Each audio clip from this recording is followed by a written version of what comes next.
Welcome to PrepEve, where we revolutionize how you prepare for IELTS.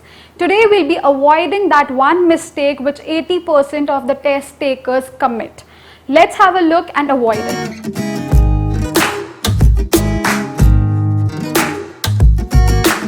Let's end the confusion today. To what extent do you agree or disagree? सबसे मुश्किल question करना क्या होता है इसमें ma'am? To what extent do you agree or disagree is always confused with agree or disagree, and sometimes it's also confused with discussion question. So this basically is one kind of opinion question. If you remember the very first videos that I made on task response, one of the videos was on this. It had three categories. One was choose a side, the second category was view both sides, third one was problem solution kind of essays, right? So in case of choose a side, we had this particular question as the subtype of that category. Alright, so please refer to that video after you're done with this video. To what extent do you agree or disagree? Let's understand with one question. Many countries thought that children have to do homework in their free time, while others say children should do more outdoor activities. The directive here is to what extent do you agree or disagree? What would your answer be? How would you write your essay? So basically it's asking you about your opinion, right? To what extent do you? This is what you have to see in your directives. So if the word you comes in your directive, it means that they're asking about your opinion, not the opinion of the countries or the rest of the people, right? So they're not asking about the first half or the second half. So they're not asking about this or this.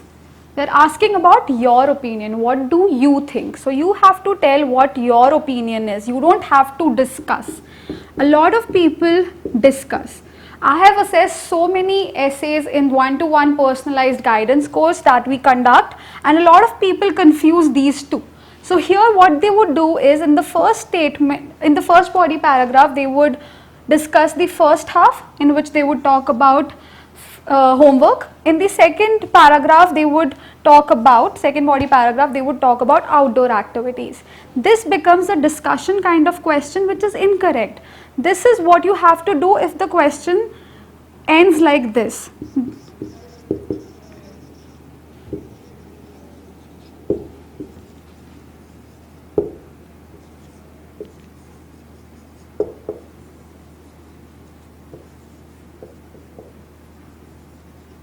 Ignore the bad handwriting.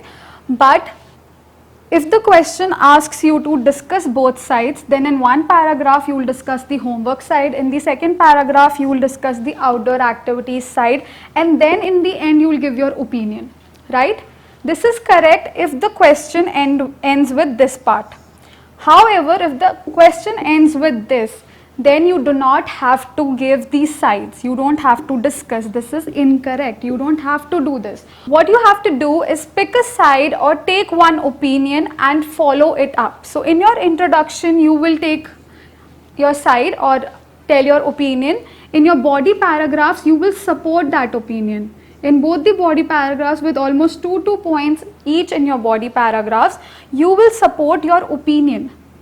For example, if your opinion is that the child should indulge in outdoor activities in their free time, you will state that in your introduction that you favor the second side, and then you will give 4 reasons, 2 in the first body paragraph, 2 in the second body paragraph. Regarding this itself, you have to focus on the outdoor activities only. You would not be discussing the homework part. Yes, you can give a comparative analysis, but you won't tell the benefits or advantages of doing homework. That would be done in case of discuss both sides question. Here you do not have to discuss, you have to just tell what you think, whether you're agreeing or disagreeing, and in the conclusion, you have to just wind up. Wind up with your opinion, and you just have to tell them that. Alright, so now onwards, whenever the question directive is this and it ends with to what extent do you agree or disagree, you don't have to discuss the both sides. That is a separate question altogether, which is stated as discuss both sides and give your opinion. I hope I'm clear.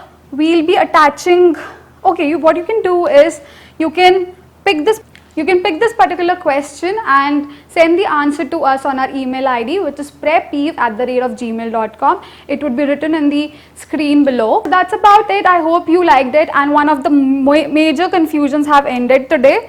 So if you have any further questions, you can leave it in the comment section. Thank you so much.